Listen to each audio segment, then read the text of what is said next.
MarkRogersTV, the voice of college football. We bring you the best in discussion, debate, analysis on a daily basis concerning the game we love, college football.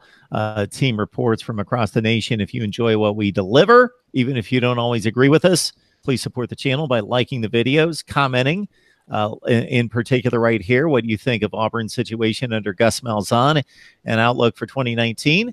And, of course, share the videos and subscribe right here at MarkRogersTV, the voice of college football. So Chip Lindsey, offensive coordinator in 2018 with mixed results. We're looking at a football program that has had its peaks and valleys in regards to a upper echelon team and a program that's expected to compete for championships and finish in the top 10 to 15 in the nation. When you talk about Gus Malzahn resurrecting an 0-8 team in the SEC, going to the brink of a national championship in 2013, and then underachieving in 14, 15, and 16, and then having that serious two-game series against Georgia and Alabama and defeating two #1 teams in the span of 3 weeks to get to the brink of a college football playoff. And now, Jamie, we've got a situation with, after an 8-5 season, this team has lost 7 games in its last 15 outings. So Gus Malzahn made the statement after the season, this is all on me. The success of this program is on me. So I'm the one to blame or to hold accountable. And as part of holding myself accountable, I'm back to calling plays and running this offense.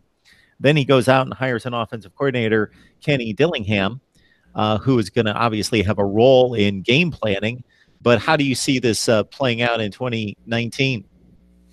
You know, I really do like the fact that Gus Malzahn is going to go back to being the offensive play caller. I think he tends to be a little more engaged offensively when he's doing that. I mean, that's just the natural fallout of that. But it's even more so the fact that that's what got him where he is. I've never quite understood the big move when coaches make it into a head coaching position is so quickly that they give up what got them there, whether it's being the offensive coordinator, the defensive coordinator. Now, I do understand that this is a big business, and being the head coach of these major college football programs requires a lot, and being able to game plan for hours and hours and hours sometimes doesn't fit.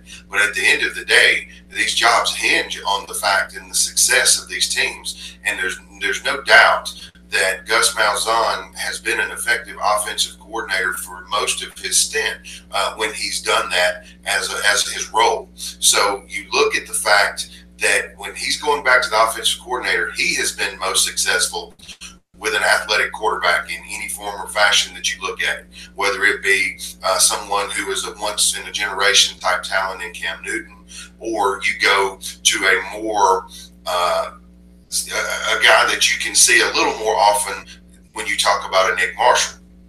There's no doubting that Auburn has been at their best under Gus Malzahn when the quarterback is a threat in the running game. And so I believe and hope that that's what they're going to do. Now, do I know that that guy is Malik Willis? No, I don't. He's a good athlete. He is not an electric athlete such as Nick Marshall was. Now, you look at the fact that he does a good job. He did a great job running the football, that sort of thing. But is he that type of game breaker? I'm not sure. I guess. But if you look a little further into the roster, some interesting names with Joey Gatewood, who is a guy who was seen as very raw, you know, coming out of high school. But at 6'5", 230 pounds, it's hard for somebody to be compared to Cam Newton.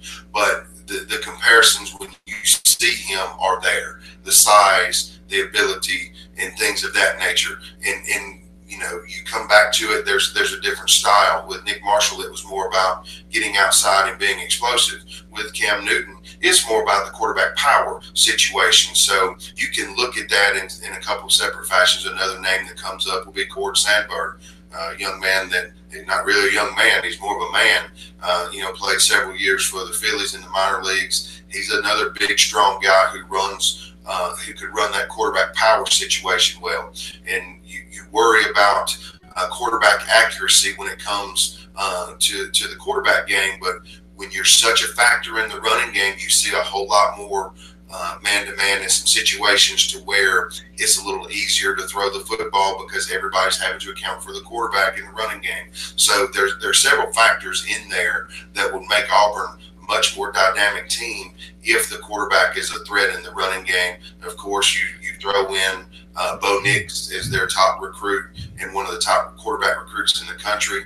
Anytime, though, that you're looking for a freshman to be your savior, no matter how good he is, it can be a tough situation. Jamie Hancock joining us from Preps Nation. Join him on Twitter there at Preps Nation. You'll get his unique perspective on football and a number of other sports as he is entrenched in high school recruiting as part of his role.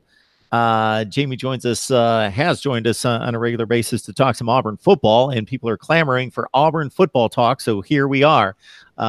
We'll have Jamie back hopefully in the near future to set us up for spring football with the Auburn Tigers hitting the field in just about 3 weeks, and we'll look at the 2019 schedule as well. All right, Jamie, that's reason to have you back here. Absolutely. I would love to come back and go over the roster and strength and the shortcomings as it pertains to the upcoming season.